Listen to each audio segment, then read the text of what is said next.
Uganda, East Africa, 2 hours by car east of the capital Kampala. There's a place where future and hope play a special role. Orphans have found a new home here. Children who until recently lived on the streets. This place is the children's home of the Good Future and Hope Foundation.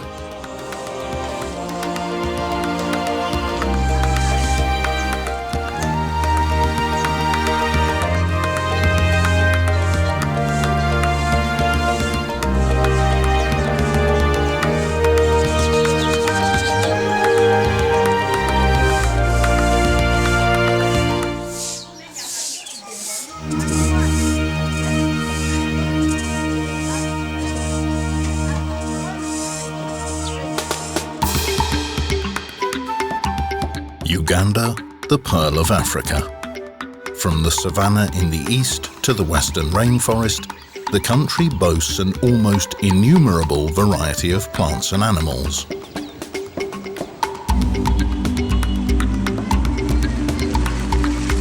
Uganda is also the Republic of Children. More than half of the 35 million inhabitants are under 15 years old. Many of them have children of their own.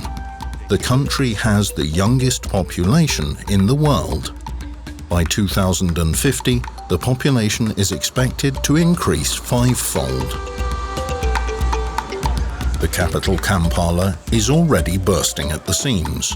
Many of the 1.5 million inhabitants live in the slums, between wooden stalls and garbage, a place where it's easy to hide.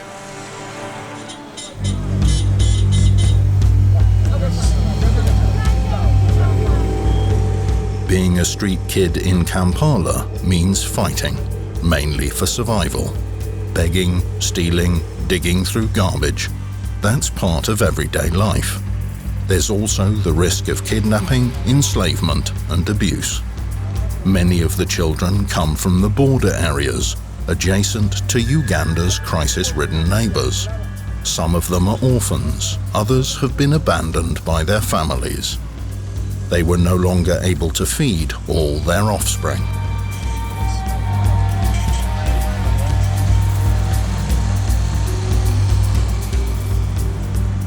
In 2011, we met these children for the first time. Their silent cries for help could not be ignored. They are having a desire to be loved, they're having the desire to have a shelter, to be with someone who takes care. They don't know how these feelings are. So whenever you see them and you try to talk to them and you touch them, they don't even know how to react. So it takes a time to come closer to those children. It's not like a child which is used to be loved.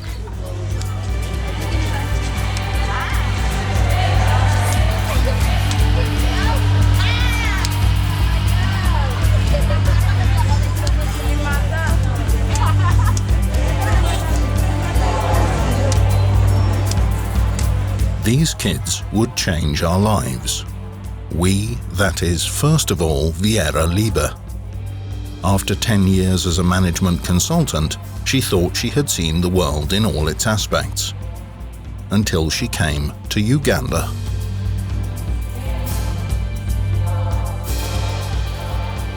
You know, 60% of the children in primary schools in Uganda, they never finish the primary school because there is a lack of school fees. The parents are not able to pay the school fees.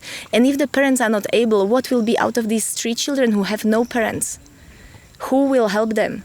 And it was clear to me, these kids, you know, there is no one. If no one stands up, if we are not the ones, who will do that? Who will help them? They did not do anything which brought them into that situation. So it's not their fault, but they deserve a good future. So we have the main access road here where we can still go by car and enter the land. So the first 3 houses are set, so we should really concentrate now on finishing the first circle as soon as possible. Yeah, it makes sense. They felt they had to do something. Vieira didn't have to convince her husband Hannes that they had no other choice. Hannes Liebe works in the management of a large software company, and he has also travelled extensively. Even here, you know. These kids have been in the age between 3 and 12. So very small children, right? But who have been going through terrible things. And therefore, I just thought I cannot walk away this time. I cannot. Of course, as a business person, you are somehow, you think at least, limited what you can do. You are not a doctor, you are not a pastor, you are not a social worker, you are not, basically you think, okay, what can I do apart from sending money? But somehow there was an urge in us where we said, okay, let's try out.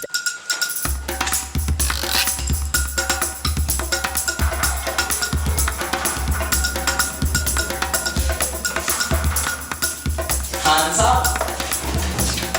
Clap once. Hands down. Breathe in. Breathe out. Breathe in. In Uganda, every third person can hardly read or write. Most street children have never seen a school from the inside. That was about to change. And how?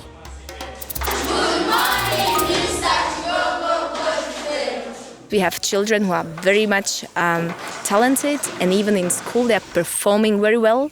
And we are surprised because for years they've been on the street. How can they perform so well in the school now?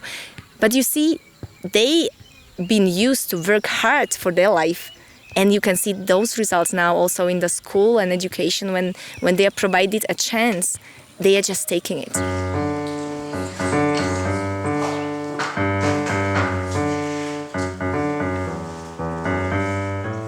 Education, the basis for individual development and solidarity among individuals, the United Nations defines it as a human right. There was no question that school attendance would be one of the top priorities in our program. But how to go to school when there isn't even a bed to sleep in? We knew we had a long way to go.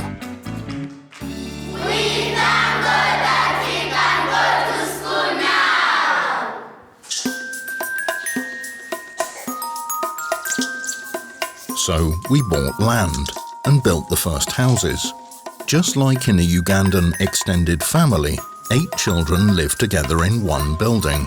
The houses are grouped in a circle around the village square. They have mothers, foster care mothers. We are employing them, but they are 24/7 there. This is their home as well, because they are either left alone or widows or women who normally would not be able to survive, maybe even. And now they have a family as well, they have children, and the children have mothers. So in effect, it's a win-win situation. So it's a wonderful place to be. And I believe in such a way we can take care for many, many more kids. I thank God that I have a place to sleep now.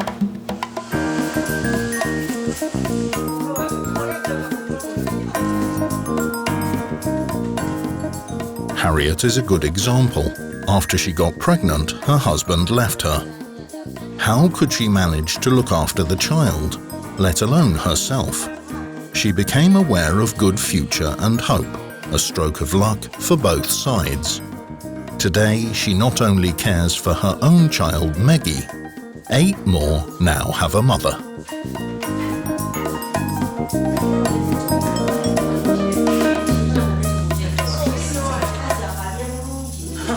Something that can make me proud is to see the child I raised. She's behaving well, when she's educated, and after education she's having a well-paying job. Not to see her moving on the streets, moving on, abusing people. I want to see her when she's good in the country. Like when people look at her, they say, wow, she's good. We thank God that we have food now. I can see freedom. Freedom is coming. There is freedom from above. The most amazing thing is the love of the Lord. I can see freedom from above. Many times I looked around.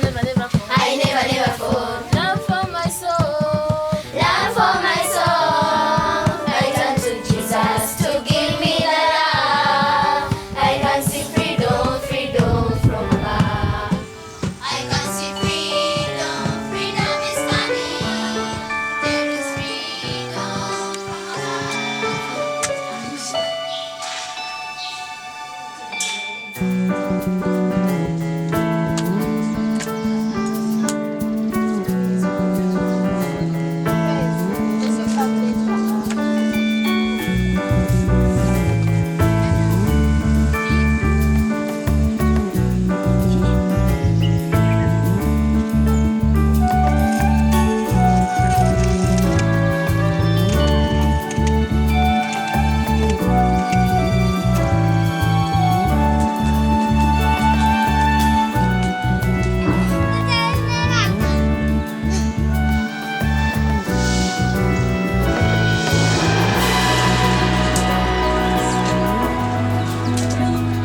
Since June 2012, the children have been living in their houses in the Good Future and Hope Foundation. In 2014, more buildings were added, even a school of their own. That was just the beginning. Today, the children can be what they are, children, for the first time in their lives. These kids, they've been neglected by the society for such a long time. They had no one. Once they understand that there is this opportunity in their lives, they are grabbing it. They are like a sponge. Whatever you try to teach them, they would right away try it out, they would learn it, they would memorize it. It's like it's something in them. They know they get this opportunity and they want to take it. We thank God that we can play football now! Every day, there's a market in the nearby town of Mukono. Producers offer their goods here. Negotiating well is also an art in Uganda. And to know which ingredients you need for the typical Ugandan dishes, this requires careful planning. For the children, it's a learning experience. Once a week, there's even meat, mostly chicken, which is bought at the market alive. That's really important. After all, there's no electricity in the bush, which means no refrigerators. Our goal is also to develop the local community. We are really focusing on supporting local families that we create jobs here in Uganda. Even the bricks, we have a small brick machine and we make them using our own resources here from the land. We use the marram from the land and the sand we buy here locally and the cement, which is also Ugandan cement. So we try to really support the local economy. In such a way, we believe we can be also a contribution to this society, not only to our own children.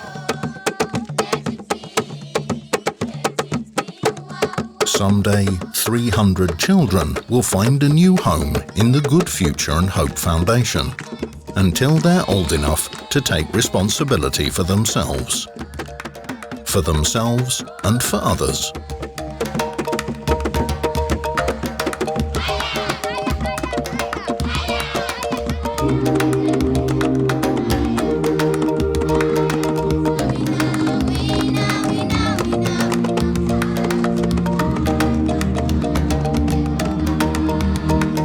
We need to keep going, we need to continue. There is much more work to be done.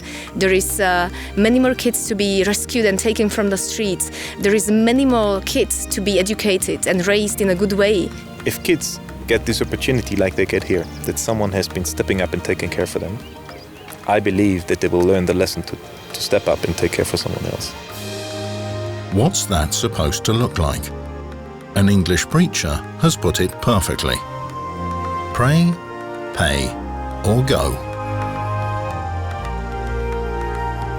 It will just make me happy if they are just possible to live their life in a good way. No matter how much, whether in thought, by prayer, or actively on site, every kind of support counts to give the children a future and the hope for a better life.